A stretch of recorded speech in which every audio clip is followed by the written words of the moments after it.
Hello, welcome to 5-7, one more time, point slope form. I'm doing problem number 19 on page 345, and if you're looking at the PDF of the textbook, it's PDF page 54. I didn't mention that in the previous ones, but I think you guys can figure that out. All right, there are a lot of examples in lots of different places where we have linear functions. In other words, where I mentioned before that algebra is how we study when one set of measurements is related to another set of measurements, and whether it changes it or they're related somehow, or if they increase or decrease together, how they go together.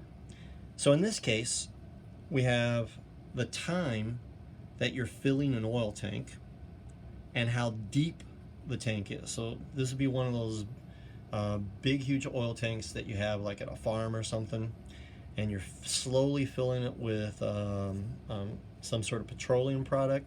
We don't need to worry about what type of oil it is, all right? And it's looks like it's going, we're going to find out what the change in how deep the oil is from like the bottom of the tank to the top of the oil is compared to the time, all right? And this is increasing at a constant rate. So that means I have a linear function.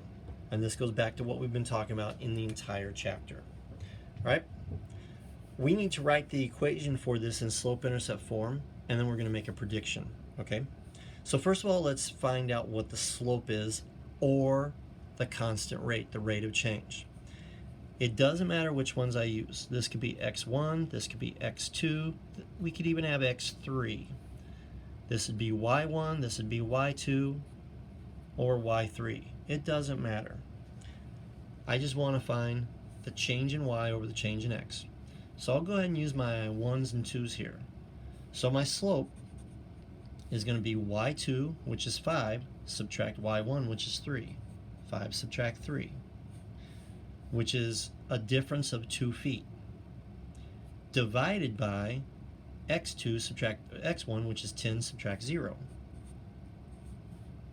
So that is 2 over 10, or if I reduce it, 1/5. So what that means is that it's going to fill up in 1/5 of a foot each minute. Now, that's the unit rate. To make a little bit more sense of that for us to understand, that means it's going to go 1 foot in 5 minutes. So 1 foot in 5 minutes. Now you're thinking 1/5 of a foot. Here's my ruler. Okay, I don't know if you can see the whole thing in there.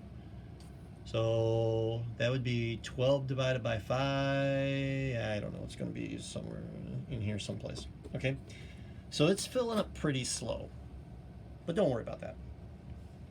Now, let's try to find out what the slope-intercept form is. Now, you're probably thinking something, and you're like telling me through the video, make sure it's okay, I'm going to take care of that. But I'm going to pick 10 and 5. And you're probably thinking, no, that's not what you need to do. I'll show you what I mean in just a moment. So I'm going to do y subtract 5, because that's the y value that I'm using, equals my 1/5 times x subtract 10. Okay, so I do y subtract 5 equals 1/5 x. 1/5 times 10 is 2. Subtract 2. And I'm going to add 5 to both sides, and I get y equals 1/5 x plus 3.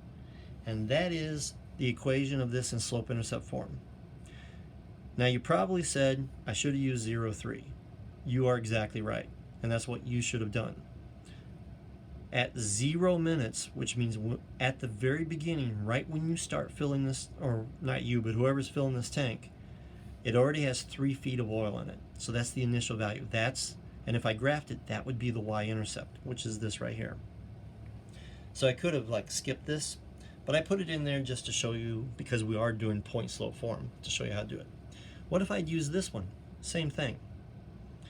If I had put 15 here and 6 here, I would have still got y equals 1/5 x plus 3.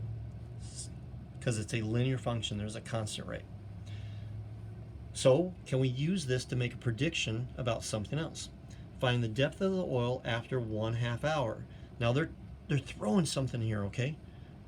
1/2 of an hour. What do I have here? I've got minutes.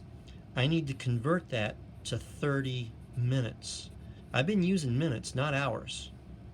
Both of them are perfectly legitimate uses of time. But in this case, because it's going so slow, minutes is a little bit better. It would be 1/300 feet per hour. Okay, so that wouldn't be good. All right, at least I think so. I did that in my head. I may have to come back and check that. Okay, so I need to use 30 minutes and not the 1/2. So I'm going to do y equals 1/5 times x, which is now 30 minutes, plus 3. 30 divided by 5 is 6. So in 30 minutes, it's going to be 6 feet. It's going to have 6 feet of oil. Plus the 3 feet that were already in there, the depth of the tank will be 9 feet.